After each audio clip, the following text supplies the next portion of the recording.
अल्हम्दुलिल्लाहि रब्बिल आलमीन वस्सलातु वस्सलाम अला रसूलिहिल करीम व अला आलिहि व अस्हाबिहि अजमाइन अम्मा बाद वऊज़ु बिल्लाहि मिनश शैतानिर रजीम बिस्मिल्लाहिर रहमानिर रहीम उदू इला सबील रब्बिका बिल हिकमा वल मौइज़तिल हसना वजादिलहुम बिल्लती हिया अहसन। सदक़ल्लाहुल अज़ीम। तमाम दोस्तों को अल-बलाग चैनल की तरफ से इस्तक़बाल करता हूँ। पिछले 3 एपिसोड से खैर उम्मत का ये सीरीज़ चल रहा है। पिछले एपिसोड में भी सूरह अन-नहल की आयत नंबर 125 में अल्लाह ताला फरमाता है कि अल्लाह ताला के दीन की तरफ दावत दीजिए। नंबर 1 हिकमत और फरासत के साथ, नंबर 2 उम्दा नसीहत, और नंबर 3 जब डिबेट करो, मुबाहिसा करो तो अहसन तरीक़े से मुबाहिसा करो। इन 3 बातों पर अल्हम्दुलिल्लाह बहुत सारी बातें आपके सामने आ चुकी हैं। इसमें पहला है हिकमत और फरासत। हमारे क़ौल व अमल से हिकमत और फरासत के साथ अल्लाह ताला के दीन की तरफ हमें दावत देना चाहिए। हिकमत और फरासत में बहुत सारी बातें आपके सामने आई हैं, और पिछले एपिसोड में मैं ये कहा था कि जहाँ पर इंटेलेक्चुअल तबका होता है, जहाँ पर मजहबी रहनुमाओं के तबक़ात होते हैं, वहाँ पर थोड़ा हम हाई लेवल से बात करना चाहिए, और जहाँ पर डिबेट्स होते हैं वहाँ पर भी पूरे दलाइल के साथ हमको दावत पेश करना होगा आसान तरीक़े से। दावत जो है हमारी आसान तरीक़े से हो, हमारा गुफ्तगू का अंदाज़ और लहजा बहुत आसान तरीक़े का होना चाहिए। जहाँ पर हिकमत और फरासत में इंटेलेक्चुअल तबक़े में आज की टेक्नोलॉजी जो डेवलप हुई है, जहाँ पर हम कुरान और साइंस की बात करते हैं, वहाँ पर हम ये एक और टेक्निक है दावत के मैदान में जिसको मास्टर की ऑफ दावा कहा जाता है। वो है सूरह आले इमरान की आयत नंबर 64। कुल या अहलल किताब ताअलौ इला कलिमतिन सवाइम बैनना बैनकुम अल्ला नाबुदा इल्लल्लाह वला नुशरिका बिही शैया। इसके अंदर अल्लाह ताला फरमाता है, अहले किताब को एड्रेस करके अल्लाह ताला फरमाता है, अहले किताब से कह दीजिए कि तुम्हारे और हमारे दरमियान जो यकसानियत जो चीज़ें हैं उस पर हम बात करें। वो यकसानियत की चीज़ें क्या हैं? हम इबादत करेंगे तो अल्लाह ताला की इबादत करेंगे, अल्लाह के सिवा किसी को हम शरीक नहीं करेंगे।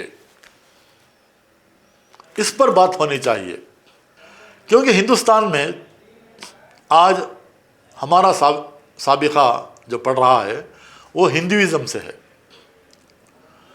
क्रिश्चियनिटी और जीविश जो मिशनरीज़ कम भी पाए जाते हैं और उनका परसेंटेज भी कम है। तो चलिए आज हमारा इंशाअल्लाह टॉपिक होगा similarities between Hinduism and Islam. Hinduism में और इस्लाम में यकसानियत जो सिमिलैरिटीज़ हैं उस पर हम बात करेंगे, क्योंकि दावती मैदान में जब भी हम काम करते हैं तो हरगिज़ हम डिफरेंसेस के बारे में बात नहीं करना चाहिए। तो अहले किताब को जो एड्रेस किया उसे हम इम्प्लीमेंट कर सकते हैं हिंदुस्तान के अंदर हिंदुइज़म पर। तो हिंदुइज़म और इस्लाम में क्या यकसानियत है, क्या सिमिलैरिटीज़ हैं? बहुत ही सिंपल अंदाज में आपके सामने कुछ बातें रखने की मैं कोशिश करूँगा।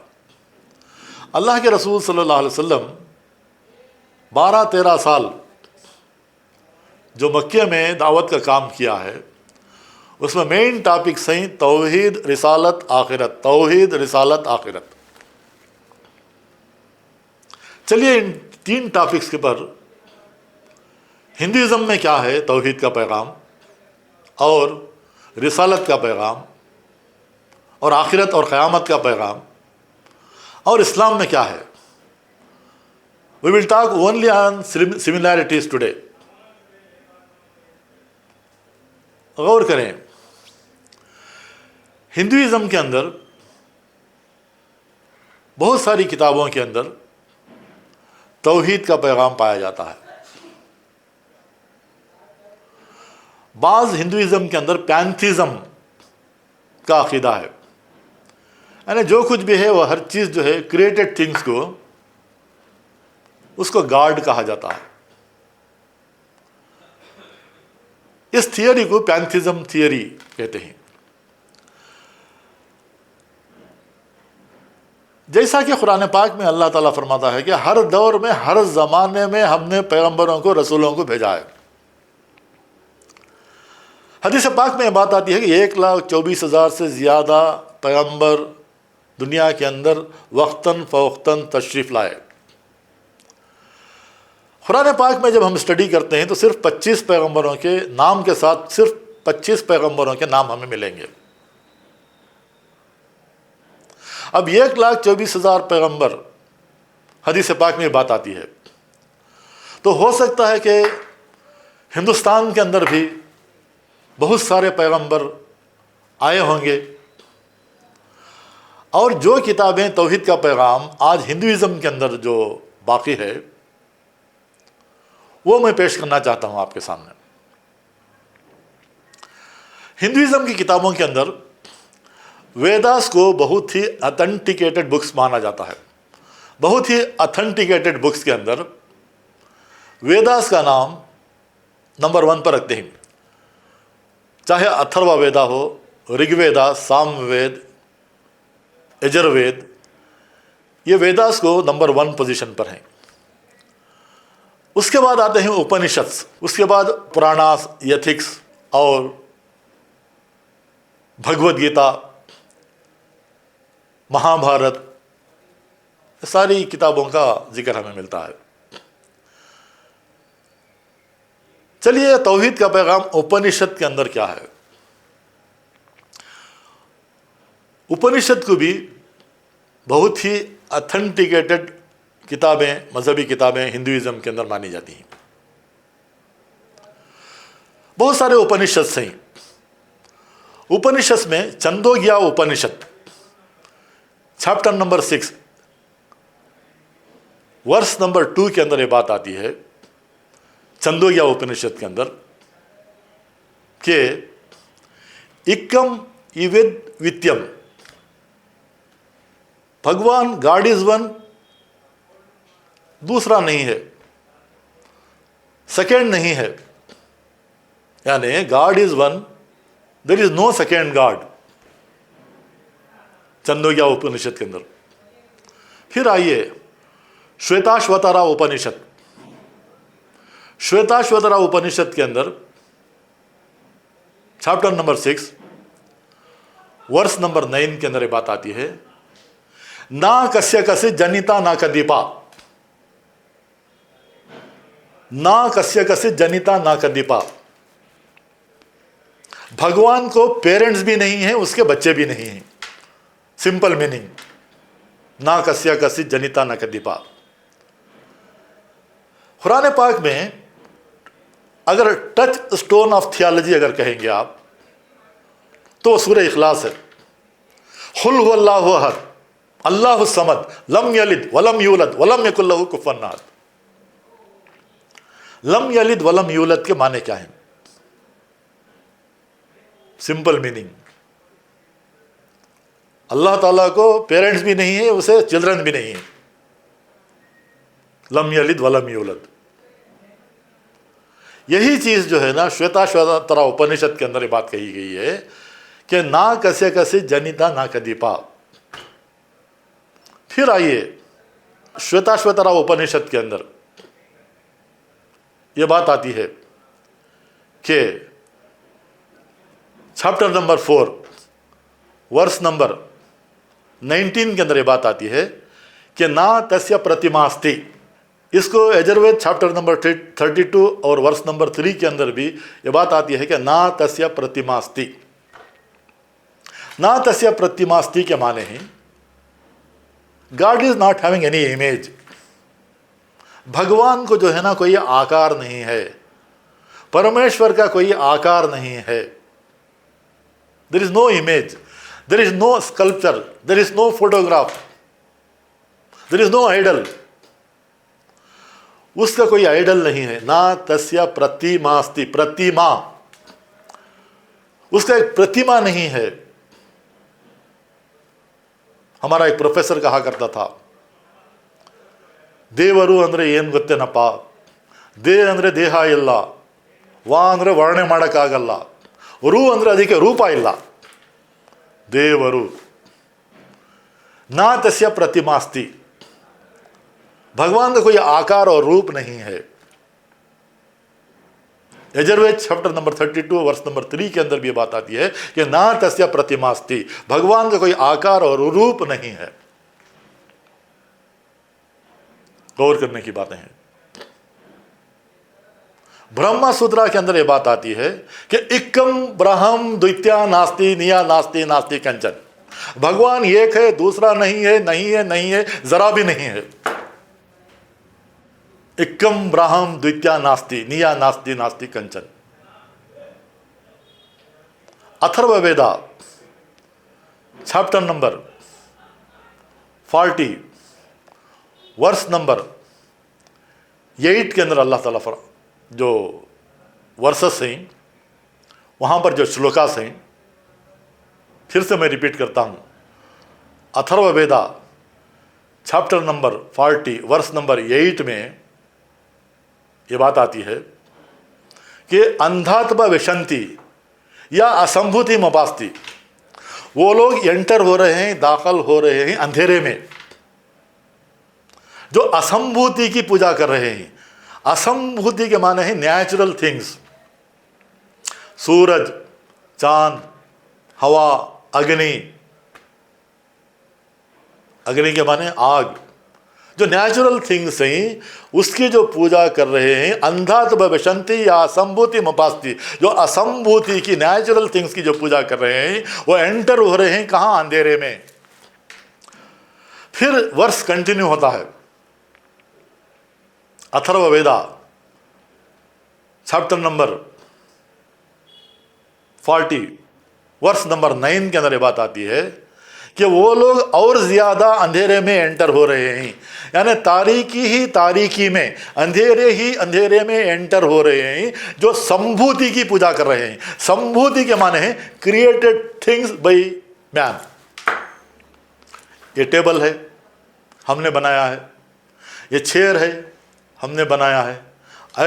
आइडल जो है, जो बुत होता है, उसे इंसान बनाता है। जो भी क्रिएटेड थिंग्स इंसान बनाता है उसको संभूति कहा जाता है।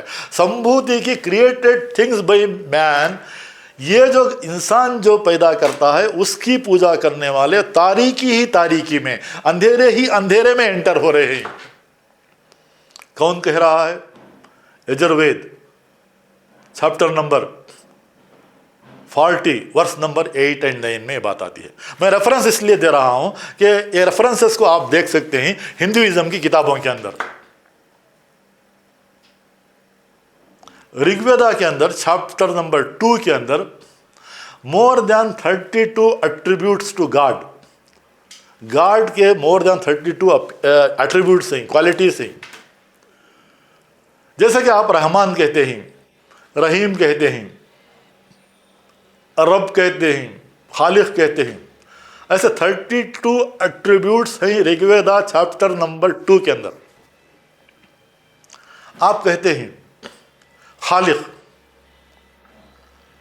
खालिक को हिंदुइज्म की किताबों के अंदर, बहुत सारी किताबों के अंदर जो है अलग अलग एट्रीब्यूट्स के अंदर ब्रह्मा कहा गया है।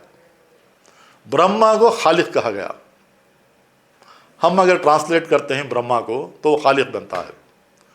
विष्णु जो है, विष्णु का अगर ट्रांसलेशन हम करते हैं तो रब, अल्हम्दुलिल्लाहि रब्बिल आलमीन, इक़रा बिस्मि रब्बिकल्लज़ी खलक़, खलक़ल इंसाना मिन अलक़। जो वहाँ पर खालिक और रब का इंट्रोडक्शन कुरान के इब्तदाई आयात में अल्लाह ताला अपना इंट्रोडक्शन रब और खालिक से कर रहा है।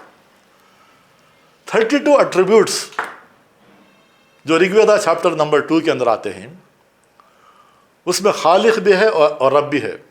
ब्रह्मा जो है ना खालिक, विष्णु जो है रब। इसको अगर शेप देते हैं, ब्रह्मा को अगर शेप देते हैं और विष्णु को अगर शेप देते हैं तो वो कुरान पाक के खिलाफ जाता है। और ख़ुद यजुर्वेदा के अंदर जो बात आती है, यजुर्वेदा के खिलाफ और उपनिषद के खिलाफ ये बात जाती है, क्योंकि उपनिषद के अंदर भी और वेदास के अंदर भी ये बात आती है कि ना तस्य प्रतिमास्ति, प्रतिमा नहीं है, कोई आकार नहीं है, कोई रूप नहीं है परमात्मा का। तो इस बात को जो है समझना चाहिए जब हम इंटेलेक्चुअल लेवल के ऊपर हम मजहबी रहनुमाओं के अंदर जब बात करते हैं। और अल्हम्दुलिल्लाह कई कॉलेजेस के अंदर, यूनिवर्सिटीज़ के अंदर similarities between Hinduism and Islam पर मुझे बोलने का मौका मिला। तो हमारे हिंदू ब्रदर्स मुझसे पूछते हैं कि बातें हमें क्यों नहीं बताते आप। मैंने कहा कि संस्कृत श्लोकास को हम सीखना चाहिए। और उन्होंने कहा कि हिंदुइज़्म के अंदर तौहीद का जो पैगाम है, वेदास के अंदर, उपनिषद के अंदर, खुद हमारे हिंदू ब्रदर्स को ही मालूम नहीं है।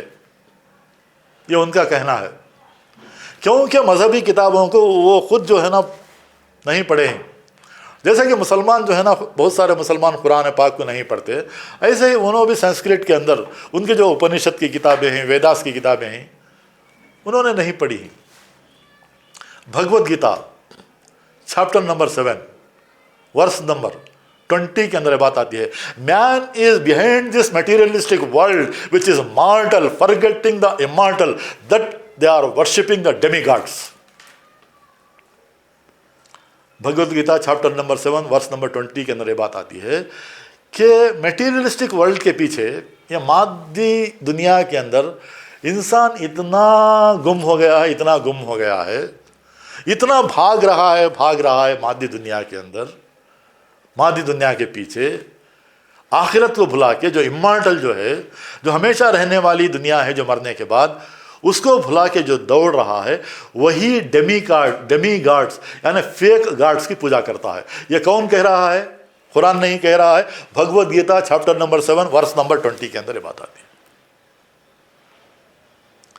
भगवद गीता के अंदर कितने ऐसे वर्सेस हैं जहां पर मोनोथिज्म, वननेस ऑफ गॉड,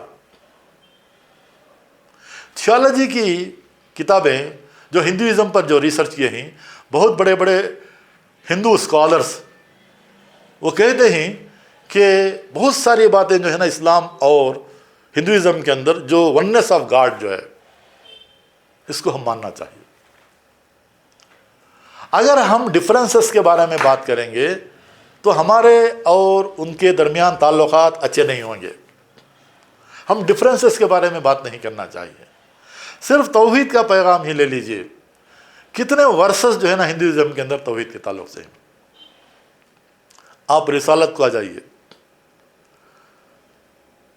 उनके अंदर भी ये पाया जाता है। और भगवद गीता के अंदर chapter number 4 Bhagavad Gita verse number 7 और 8 के अंदर, यदा यदा धर्मस्था, यानी हर एक युग में भी, हर ज़माने में भी अवतार जन्म लेते हैं। कोई इसका ट्रांसलेशन इस तरह करते हैं कि इंसान की शक्ल में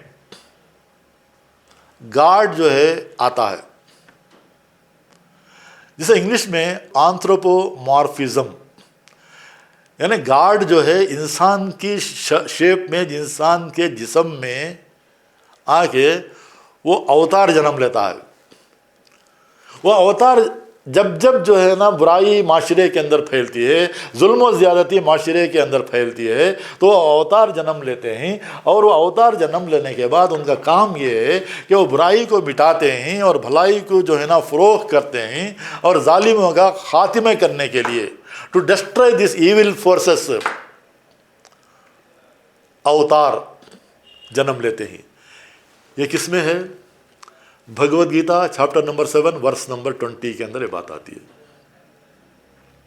और भगवद गीता चैप्टर नंबर 4 के अंदर वर्स नंबर 7 और 8 के अंदर ये बात आती है। देखिए पूरे वेदास के अंदर अब अगर आप देखेंगे तो अवतार का तस्वुर वेदास के अंदर नहीं है। ऋग्वेदा, सामवेद, अथर्ववेद, यजुर्वेद, ये पूरे वेदास के अंदर अवतार का तस्वुर आपको नहीं मिलेगा। स्टेपिंग डाउन, अवतार है ना, स्टेपिंग डाउन, अवतार के माने जो है ना स्टेपिंग डाउन। हम इस अवतार के कॉन्सेप्ट को, जो एक्चुअली हिंदुइज्म के अंदर नहीं है, ये क्रिएटेड थिंग्स है हिंदुइज्म के अंदर। एक्चुअली जो है ना वेदास के अंदर, आप मुझे एक श्लोका बताइए पूरे वेदास के अंदर, ऋग्वेदा के अंदर हो या अथर्ववेद, यजुर्वेद, सामवेद, कहीं पर भी नहीं है अवतार का तस्वुर। ये वेदास के बाद के क्रिएटेड थिंग्स हैं कि अवतार जन्म लेते हैं इंसान की शक्ल में। यह नहीं है ये कहीं पर भी। जो ऑथेंटिकेटेड हिंदू स्क्रिप्चर्स जो हैं उसके अंदर अवतार का तस्वुर नहीं है। हम पूरे दलाइल के साथ हम तैयार होना चाहिए और किताबों से, हिंदुइज्म की किताबों से ये समझाना चाहिए कि अवतार का तस्वुर हिंदुइज्म की किताबों के अंदर भी नहीं है। आखिरत और क़यामत का तस्वुर भी कई जो है ना 50 से ज़्यादा वर्सेस ऐसे मिलेंगे हिंदुइज्म के अंदर, जहाँ पर क़यामत और आखिरत, स्वर्ग और नर्क का तस्वुर मौजूद है। किताबों में है वो, स्वर्ग क्या होता है, नर्क क्या होता है, स्वर्ग में जो है ना हमें क्या क्या खुशियाँ मिलती हैं और नर्क के अंदर हमें क्या क्या अजाब मिलता है। ये सारी चीज़ें हिंदुइज्म की किताबों के अंदर मौजूद हैं। और क़यामत का तस्वुर भी कि पूरी दुनिया जो है ना फना होने वाली है, आसमान और ज़मीन के अंदर एक पूरा एक भौचाल आएगा और पूरी आसमानी दुनिया ख़त्म हो जाएगी। ये कॉन्सेप्ट भी बहुत सारी हिंदुइज्म की किताबों के अंदर मौजूद है। ये गौर करने की बातें हैं, जबकि वहाँ पर पुनर्जन्म का कॉन्सेप्ट है। पुनर्जन्म, पुनर्जन्म के माने हैं फिर लाइफ हियर आफ्टर, यानी पुनर्जन्म हमारा एक ही बार होगा। पुनर्जन्म के कॉन्सेप्ट को, उसके अंदर अमेंडमेंट्स इतना हो गए कि उसके अंदर डिस्टॉर्शन इतने हो गए कि हिंदुइज्म के अंदर यह बताया गया कि जब हमारी रूह निकल जाती है तो रूह जो है ना दूसरों के जिस्म में मुंतकल हो जाती है, दूसरों के इसमें मुंतकल हो जाती है। ये एक कॉन्सेप्ट है। और दूसरा कॉन्सेप्ट पुनर्जन्म का ये है हिंदुइज्म के अंदर कि अगर कोई पिछले जन्म में अगर कोई बुरा अमल किया है तो इंसान जो है ना ये जन्म में बुराई लेकर ही पैदा होगा। अगर पिछले जन्म में अगर कोई भलाई किया हो तो इस जन्म में भी भलाई ही करेगा। ये कॉन्सेप्ट है। ये सारे कॉन्सेप्ट को जो है ना लेटेस्ट जो है ना हिंदू स्कॉलर्स उसे रिजेक्ट करते हैं। लेटेस्ट हिंदू स्कॉलर्स रिसर्च करने के बाद ये बताते हैं कि पुनर्जन्म का कॉन्सेप्ट जो है वेदास के अंदर भी नहीं है। तो वो बताते हैं कि लाइफ एक ही बार मिलेगी और हमारे कर्मों का कर्मा जो है, हमारे आमाल के जो नतायज हैं वो दूसरी दुनिया में मुंतकल होंगे और एक बार जो है ना हमारी रूह को वो तकलीफ होगी और जिस्म के साथ ही हम स्वर्ग और नर्क में जाएंगे। ये बहुत सारे हिंदू धर्म की किताबों के अंदर आज भी मौजूद है। इसको हम रिसर्च अंदाज से इन डेप्थ स्टडी हम करना चाहिए, तभी जाकर हम खुद मालूम कर सकते हैं और दूसरों को भी हम उस बातों को समझा सकते हैं। तो इन शॉर्ट तौहीद रिसालत आखिरत, तौहीद रिसालत आखिरत का तसव्वुर जो है हिंदुइज़्म के अंदर भी पाया जाता है। हिंदुइज़्म के अंदर भी जो है ना रिसालत जो है ना, पैगंबर आते हैं, रसूल आते हैं, कॉन्सेप्ट को थोड़ा डिफ़र कर दिया है। मगर अगर रिसर्च अंदाज में अगर देखें, तहक़ीक़ी अंदाज में देखें, तो टच स्टोन ऑफ थियोलॉजी जो कुल हु अल्लाहु अहद अल्लाहु समद लम यलिद वलम यूलद वलम यकुल लहू कुफुवन अहद, ये 4 चीज़ें भी जो है ना वेदास के अंदर हमें मिलेंगे। मिसाल के तौर पर अथर्ववेदा चैप्टर नंबर 20 के अंदर ये बात आती है कि देव महाओसी, देव महाओसी एग्जैक्ट ट्रांसलेशन ऑफ अल्लाह अकबर, God is great, God is the greatest. देव महाओसी अथर्ववेदा चैप्टर नंबर 20 के अंदर ये बात आती है कि सेम ट्रांसलेशन जो है ना अल्लाह अकबर का। तो पूरा कुल हु अल्लाहु अहद अल्लाहु समद लम यलिद वलम यूलद का पूरा ट्रांसलेशन जो है ना वेदास के अंदर हमें मिलेगा। तफसीर में जाने का मौका नहीं है। हज़रत मोहम्मद सल्लल्लाहु अलैहि वसल्लम इन डिफरेंट हिंदू स्क्रिप्चर्स, इंशाल्लाह मैं ये टॉपिक को अलग से मैं कवर करूँगा। डॉक्टर वेद प्रकाश ने यह किताब लिखी है, किताब का नाम है हज़रत मोहम्मद सल्लल्लाहु अलैहि वसल्लम इन हिंदू स्क्रिप्चर्स। बहुत ही तफसीलन अंदाज में उन्होंने वो किताब 147 पेजेस की किताब है। 147 पेजेस के अंदर पुराणास के अंदर, वेदास के अंदर हज़रत मोहम्मद सल्लल्लाहु अलैहि वसल्लम की आने वाले हैं, जैसा कि तौरेत के अंदर, ज़बूर के अंदर और दूसरे सहीफ़ों के अंदर भी पहले से ही ये अल्लाह ताला के प्लान में था कि हुजूर अकरम सल्लल्लाहु अलैहि वसल्लम दुनिया के अंदर तशरीफ़ लाएंगे। हिंदू स्क्रिप्चर्स के अंदर भविष्य पुराणा के अंदर ये बात आती है कि ये जो है ना एक अंतिम ऋषि पैदा होगा, नहीं वो आखिरी ऋषि होगा, वो आखिरी पैगंबर होंगे और उनका नाम होगा नरशंसा। नरा शंसा यानी the man who has most appreciated and prized, जो ज्यादा से ज्यादा तारीफ किया गया हो। मोहम्मद के माने ही तारीफ किया गया, नरशंसा के माने ही ज्यादा से ज्यादा तारीफ किया गया। जरा गौर फरमाए। और वो नरशंसा का जन्म होगा, उनकी किताबों के हवाले से भी 12 रबीउल अव्वल ही आता है, उनकी किताबों में है वो। और वो शंबाला में पैदा होंगे, शंबाला यानी अमन के शहर में पैदा होंगे। और उनकी मां का नाम सुमति है। सुमति का अगर ट्रांसलेशन करेंगे तो आमिना है। और उनके बाप का नाम है विष्णुयाश। विष्णुयाश का अगर ट्रांसलेशन अगर करेंगे तो अब्दुल्ला, अल्लाह का गुलाम। विष्णुयाश, विष्णु का गुलाम, अगर ट्रांसलेशन करेंगे तो अब्दुल्ला।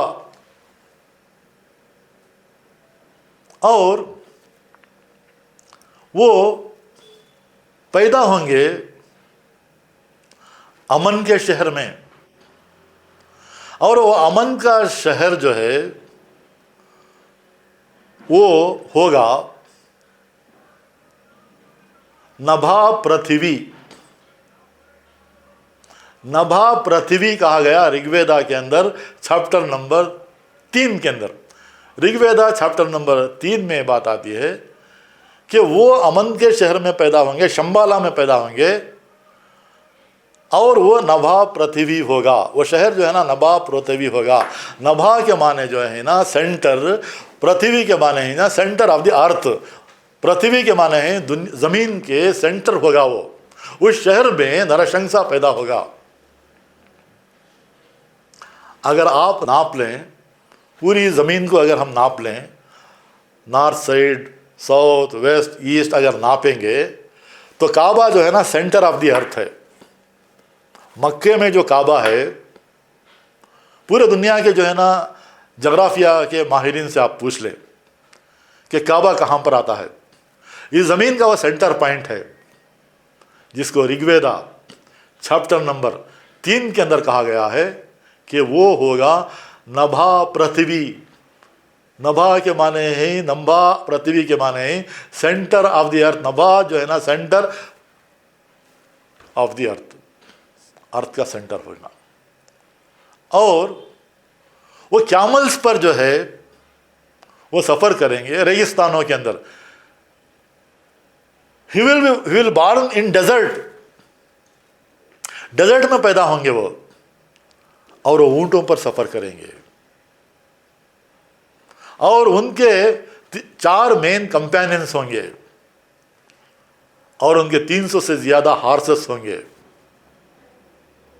और वो 300 हार्सेस जो है ना इविल के खिलाफ, बातिल के खिलाफ लड़ेंगे। और वो अंतिम ऋषि को इतना सताया जाएगा, इतना सताया जाएगा शंबल एरिया के अंदर, वो अमन के शहर के अंदर, कि उसको माइग्रेट करना पड़ेगा उस नरशंसा को एक जगह से दूसरी जगह। और फिर वो नरशंसा, ये पूरा भविष्य पुराण के अंदर है, अथर्ववेदा के अंदर है, इतिहास के अंदर है, पुराणास के अंदर है, ऋग्वेदा, सामवेद, अथर्ववेद, यजुर्वेद, ये 4 वेदास के अंदर हैं। और वो माइग्रेट करने के बाद फिर जो है ना मोर देन 10,000 हार्सेस के साथ वो फिर जो है ना शंबाला को वापस आएंगे, यानी वो अमन के शहर मक्के को आएंगे। इतना डिटेल है। किताब लिखने वाले कौन? वेद प्रकाश, डॉक्टर वेद प्रकाश। मैं इंशाअल्लाह नेक्स्ट टाइम जो है ना वो किताब जो है ना मेरे पास जो है ना वो आपको मैं बताऊंगा, मोहम्मद सल्लल्लाहु अलैहि वसल्लम इन हिंदू स्क्रिप्चर्स। और उनकी खतना हुई होगी, और वो ऋषि जो अंतिम ऋषि की चोटी नहीं होगी, बाल जो है ना, बालों की जो चोटी होती है ऋषि की, वो नहीं होगी, ये भी लिखा गया है। और कितने डिटेल्स चाहिए, क्योंकि लिखने वाले ने वेद प्रकाश जी ने लिखा है कि किसी भी मजहब को जानने के लिए हमारा माइंड ब्रॉडमाइंड होना चाहिए। हम वाटर टाइट कंपार्टमेंट के अंदर रहकर एक तासुब का बोझ लेकर हम हक़ानियत को हरगिज़ बयान नहीं कर सकते। ये डॉक्टर वेद प्रकाश जी का कहना है। डॉक्टर वेद प्रकाश जी कहते हैं कि हर मजहब के अंदर जो है ना कॉन्सेप्ट ऑफ मोनोथिज्म है, यानी तौहीद का पैगाम, एक गाड का पैगाम जो है ना हर मजहब के अंदर मौजूद है। जहां पर आप नमाज का ताल्लुक ले लीजिए, नमाज के ताल्लुक से ले लीजिए, highest type of prayer in Hinduism जिसको कहा गया है कि षष्टंग। षष्टंग के माने हैं 8 पार्ट्स जो है ना बॉडी के जब टच होते हैं तो हिंदुइज्म की किताबों के अंदर षष्टंग कहा गया है। अब 8 पार्ट्स क्या हैं, वो षष्टंग क्या है? जब हम सजदा करते हैं, प्रोस्ट्रेशन जो सजदा करते हैं, तो नंबर 1 माथा टिकता है और नाक और 2 हैंड्स 4 हुए और 2 नीस एंड 2 लेग्स, तो टोटली 8 पार्ट्स हुए। षष्टंग के माने हैं 8 पार्ट्स। जब सजदे की हालत में जब चला जाते हैं तो षष्टंग में होते हैं। Highest prayer type in Hinduism, किताबों का हवाला है हिंदुइज्म की किताबों के अंदर।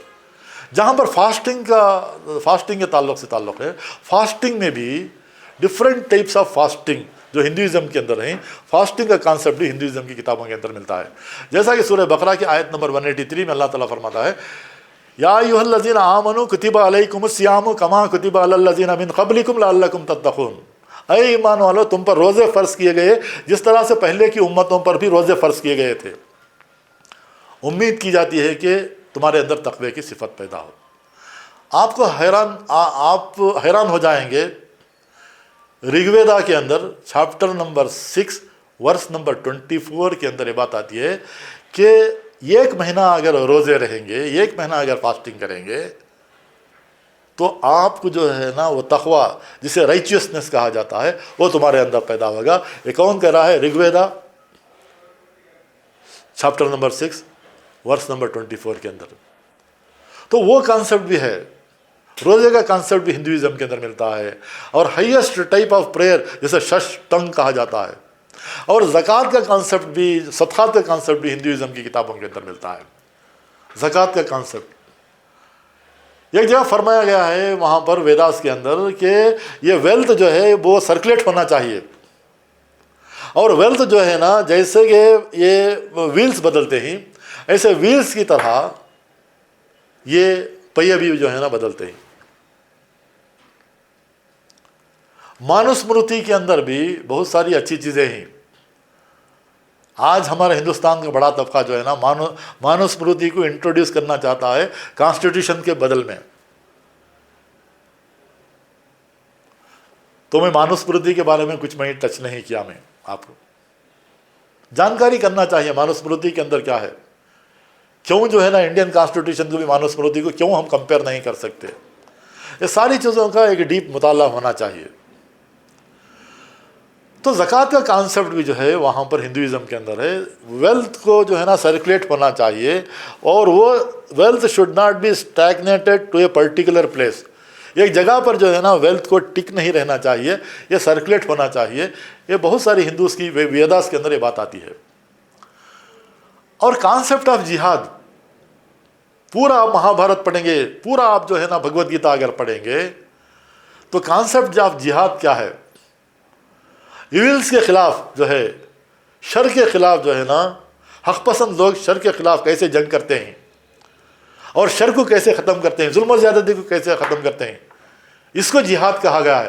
पांडवास और कौरवास की पूरी जो जंग हो रही है, और महाभारत के अंदर बहुत सारे चैप्टर्स मिलते हैं, भगवद गीता के अंदर बहुत सारे चैप्टर्स मिलते हैं, सिर्फ पांडवास और कौरवास की जंग है। कृष्णा ने अर्जुन से कहा, ओ अर्जुन, यू आर ए क्षत्रिय, तुम क्षत्रिय हो, तुम अपने कजिन ब्रदर्स के खिलाफ तुम लड़ो। अर्जुन कहते हैं कि मैं कजिन ब्रदर्स के खिलाफ मैं क्यों जंग करूं, ब्रदर्स हैं वो भाई ही, उनके खिलाफ जंग करके मैं इस बोझ को कैसे मैं कैरी करूंगा। तो कृष्णा अर्जुन से कहते हैं, when you have become important fight even though they are your own cousin brothers. तो सारी चीज़ें जो है ना, जिहाद का जो कॉन्सेप्ट जो है ना, हमें वहाँ पर हिंदुइज्म के अंदर मिलता है कि ये जिहाद जो है ना, बातिल की क़ुव्वतों के ख़िलाफ़ जो है ना, हक़ परस्त वाले जो है ना, बातिल के ख़िलाफ़ जो जंग लड़ते हैं, वो एक कॉन्सेप्ट ऑफ जिहाद है।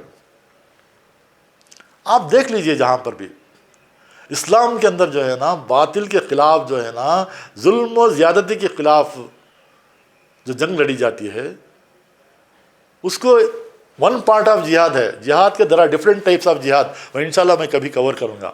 मगर आज की किताबों के अंदर यह पाया जाता है कि इस्लाम स्प्रेड बाय द सोर्ड, इस्लाम जो है ना तलवार के ज़ोर से फैला है, बल्कि हरगिज़ हरगिज़ इस्लाम तलवार के ज़ोर से नहीं फैला है।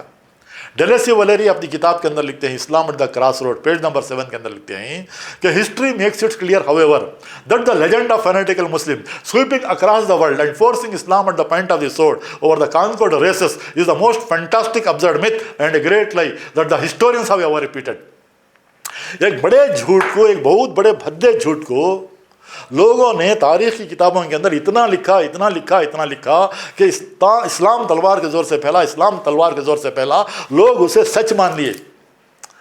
आज मीडिया यही काम कर रहा है, ये एक झूठ को जो है ना 1000 बार लिख रहा है, 1000 बार जो है ना प्रेजेंट कर रहा है, तो गलत फहमियाँ फैल रहे हैं, मिसकंसेप्शन फैल रहे हैं। कौन दूर करे इन मिसकंसेप्शंस को? आज में ज़रूरत इस बात की है कि हमारे हिंदू ब्रदर्स को भी ये बताना चाहिए, जब ये हमें डिफरेंसेस को छोड़कर हम एकसानियत के बारे में, हम सिमिलैरिटीज़ के बारे में बात करेंगे, तो हमारे और उनके ताल्लुकात बढ़ेंगे। और हम जो है ये एक आदम की औलाद हैं, हमारा खून एक है, हम सब आदम की औलाद हैं, हम सब ब्रदर्स हैं। ये फूट डालने वाले जो है ना, उनका काम ही जो है ना फूट डालने का काम है। गौर करें इन सारी चीज़ों को, similarities between Hinduism and Islam के चंद ग्लिम्सेस को, चंद चीज़ों को मैंने टूटे फूटे अंदाज में आपसे आपके सामने रखने की कोशिश की है। अल्लाह ताला से दुआ है कि कहने सुनने से ज़्यादा अमल करने की तौफीक अता फरमाए। व आखिर दावाना अनिल हम्दुलिल्लाहि रब्बिल आलमीन।